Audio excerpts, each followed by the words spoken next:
자기소개서 지원 동기 영상은 그냥 이거 하나만 보시면 됩니다. 현직자 입장에서 지원자분들의 지원 동기 자기소개서를 보면은 솔직히 속이 뒤집어집니다. 왜? 지원 동기를 쓰라고 했는데 그냥 니네 회사 좋아요, 제품 멋져요, 비전 좋아요, 이런 얘기만 써요. 자, 여러분, 이런 것은 지원 동기가 아니에요. 지원 동기에 대한 본질은 딱 하나입니다. 우리가 구직자이고, 구직자는 일을 하고 싶은 사람이고, 회사는 일을 시키려고 사람을 뽑는 조직입니다. 즉, 교집합은 일이라고 하는 것이죠. 자, 그래서 지원 동기란 뭐냐? 내가 그 회사에서 어떤 일을 하고 싶고 그 일을 통해서 어떻게 기여할 수 있냐, 이걸 써야 되는 거예요. 제가 이것을 딱 7단계로 정리해봤는데 지금부터 단계적으로 짚어보면서 실제로 제가 첨삭했던 사례랑 같이 한번 보여드릴 수 있도록 하겠습니다. 영상에서 제가 해드린 첨삭 원본 데이터가 궁금하시다면 영상 아래 본문과 고정 댓글을 확인해주세요. 자, 1단계는 희망 직무랑 연결된 목표를 제시를 하는 거예요. 여기서 정말 실수를 많이 하는 것은 그냥 나의 꿈은 이런 것이다, 이렇게 보통 작성을 많이 하는데, 꿈 이야기가 아니라 지원하는 직무랑 직접 연결된 목표를 제시를 해야 되는 것이죠. 하나 에어로스페이스 사례를 한번 들어볼게요. 자, 첨삭 전해를 보시면은 협력사 단계에서 도면 검증을 통해 회로 차원의 리스크를 조기에 식별하고 원인 분석과 개선 관리에 기여하는 협력사 품질 엔지니어가 되겠습니다 라고 했습니다. 협력사 품질 엔지니어라고 하는 직무를 언급했지만 목표가 구체적이지 않고 추상적이죠. 보통 이렇게 많이 작성하죠. 하지만 이렇게 작성하는 것이 아니라 더 직접적으로, 더 구체적으로 연결시키자면 이렇게 한번 표현해 볼 수 있을 거예요.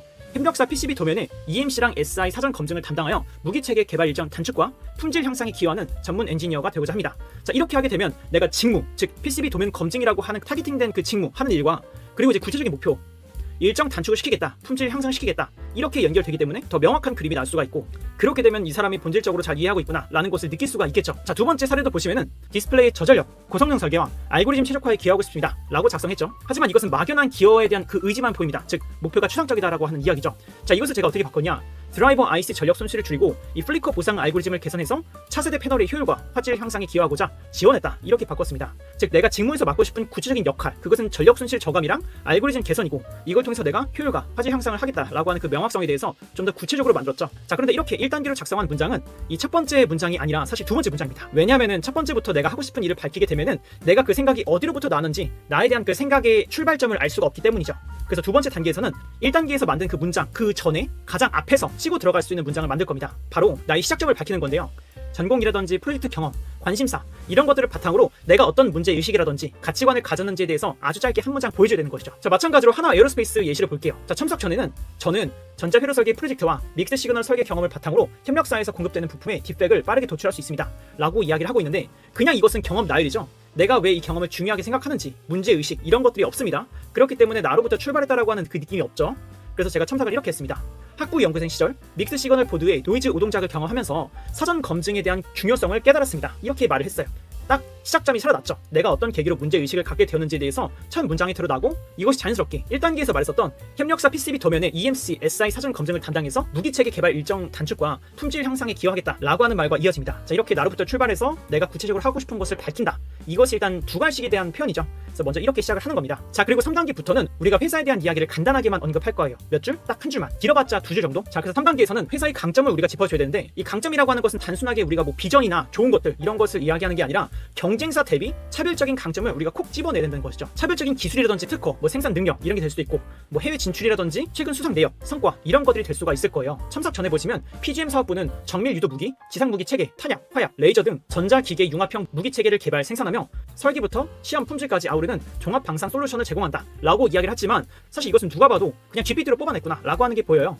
강점을 언급했지만 굉장히 GPT스러운 그 교과서적인 느낌이 있거든요. 제대로 조사한 적은 없구나 라고 하는 거죠. 하지만 제가 이제 첨삭을 어떻게 했냐, 하나 에어로스페이스는 천궁2의 RF, IIR 시커 기술과 GM LRS 로켓의 GPS, INS 복합 항법 시스템을 보유한 정밀 무기 분야의 선도 기업이다 라고 이야기했죠. 즉, 대표 무기 체계랑 핵심 기술을 직접 짚어줘가지고서 강점을 더 구체적이고 차별적으로 드러냈습니다. 자, 그 다음 삼성 디스플레이 사례 보시면은, 첨삭 전에는 삼성 디스플레이는 탁월한 색 재현력과 응답 속도를 가진 OLED를 개발하며 디스플레이 분야를 선도하고 있다 라고 말을 했죠. 사실 근데 이것은 그냥 GPT 돌리면 나오는 이야기죠. 이거 제대로 찾아보지 않았다는 이야기입니다. 사실은 강점을 말했지만 너무 뻔한 수준이기 때문에 누구나 다 알죠, 디스플레이를 지원한다라고 한다면.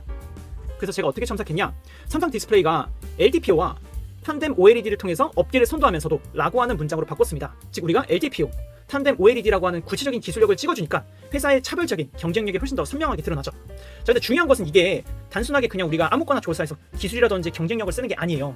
왜냐면은 우리가 이제 4단계에서 어떤 걸 할 거냐면은 강점 속에서 드러나는 현실적인 문제를 찝어줄 거거든요. 즉, 어떤 이야기냐면은 우린 항상 모든 엔지니어의 세상에는 트레이드 오프라고 하는 게 존재하죠. 즉, 차별력이 있다는 것은 반대를 말해서 그만큼에 대한 어려움, 즉 이슈가 있다는 겁니다. 그래서 이 이슈를 짚어주는 것이 매우 중요해요, 현실적으로.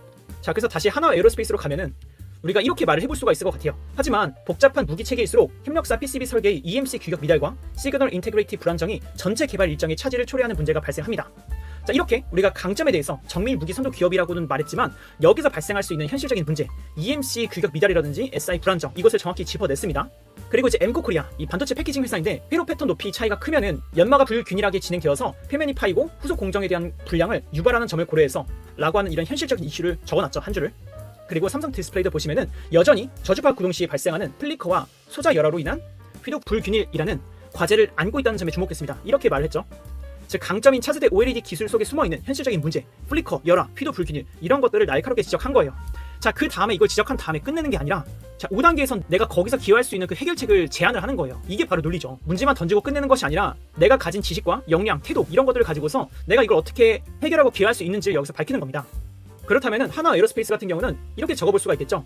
파워 레일 노이즈와 임피던스 불연 속성 문제를 사전 도면 검증으로 차단해서 협력사 재작업을 최소화하고 개발 효율성을 높이는 데 기여를 하겠다. 즉 사전 도면 검증이라고 하는 구체적인 방법론과 재작업 최소화, 효율성 향상 이러한 성과 목표를 제시하면서 해결책을 명확히 제시했습니다. 자, 그래서 지금 다시 한 번 더 정리해보면은 나에 대한 이야기에서부터 출발했었고 그래서 내가 하고 싶은 건 이것인데 지금 이 회사에서는 이러한 강점과 경쟁력을 갖고 있다. 하지만 이러한 이슈가 있으며 내가 그 이슈에 대해서 어떻게 기여할 수 있다를 밝혔죠. 근데 내가 그렇게 기여할 수 있는 그 근거를 내가 신빙성 있게 제시를 해야 될 거 아니에요. 이제 그렇기 때문에 마지막으로는 내가 경험적으로 어떻게 기여할 수 있는지를 밝혀주는 게 중요하겠죠. 그래서 뭐 여러분들이 갖고 계신 연구나 프로젝트 경험, 인턴 경험, 대외활동 공모전, 동아리나 자격증 이런 걸 활용해서 작성을 하시면 됩니다. 작성하실 때는 그냥 날만 하지 마시고 어디서 어떠한 경험을 통해서 이러한 역량, 이런 식으로 완성된 폼을 통해서 작성해주는 게 좋습니다. 자, 가령 인베디드 프로젝트에서 MCU ADC 간 크로스토크를 비아 스티칭과 가드링 기법으로 해결했다. 또한 캡스톤 디자인에서 NE555 회로를 피스파이스로 설계하고 실측으로 검증한 경험도 보유하고 있다. 자, 이렇게 단순하게 경험을 나열하는 것이 아니라 문제 해결 과정이라든지 출처를 간단하게 밝혀주면서 우리가 그에 대한 신빙성을 제시하고 더 부드럽게 익힐 수 있도록 가독성을 더 극대화시켰죠. 혹은 좀 더 구체적인 수치 표현을 가지고서 퍼포먼스를 보여줄 수 있는데 어프로시메이트 알고리즘을 이미지 샤프닝에 적용해서 1.5% 이내 정확도 손실로 면적 40% 절감, 지연 56% 감소, PSNR 40dB 이상에 대한 성과를 달성했습니다. 자, 이렇게 이제 우리가 퍼포먼스를 증명해도 괜찮을 겁니다. 중요한 것은 그냥 나열하는 것이 아니라 이것이 왜 내가 기여하고자 하는 그 지점에 보탬이 될 수 있는 그 근거인지 그 역량인지를 다시 읽어봤을 때 설득이 돼야 됩니다. 자, 그 다음 마지막이 7단계인데 소제목을 작성하는 거예요. 자, 소제목 같은 경우는 그냥 막 느낌대로 작성하는 게 아니라 구체적인 핵심 키워드 그리고 구체적인 방향성 이거 두 가지를 결합해서 만드는 겁니다. 제가 이렇게 7단계로 잡은 이유는 결국에는 이 자기소개서가 완성되어야지만 이 전체를 포괄하는 그 소제목을 만들 수가 있기 때문이에요. 하나 에어로스페이스 첨삭 전에는 소제목을 도면 검증 역량 기반 협력사 품질 기여라고 작성했는데 도면 검증 역량이라고 하는 것이 무엇인지를 잘 모르잖아요.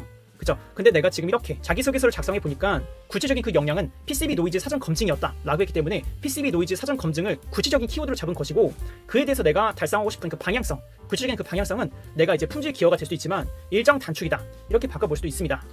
제가 여기까지 7단계 방법이랑 사례까지 모두 보여드렸습니다. 근데 여러분 이렇게 구체적으로 방법과 예시를 알려드렸는데 막상 직접 쓰려고 하시면 어려울 거예요. 그리고 또 문제는 내가 잘 썼는지에 대해서 판단하기가 굉장히 힘들죠. 여러분이 아무리 백날 AI 자기소개서 뭐 첨삭해주는 프로그램 돌려보세요. 어차피 여러분들 스스로가 잘 썼는지를 판단할 수 없다면 그것은 필요 없는 툴입니다. 자, 그럴 땐 그럼 어떻게 하느냐? 본문과 고정 댓글을 꼭 확인해보세요. 이번 영상이 도움이 되었다면 앞으로 더 많은 분들이 함께 볼 수 있도록 구독과 좋아요 부탁드립니다. 영상 시청해주셔서 감사합니다. 좋은 하루 되세요.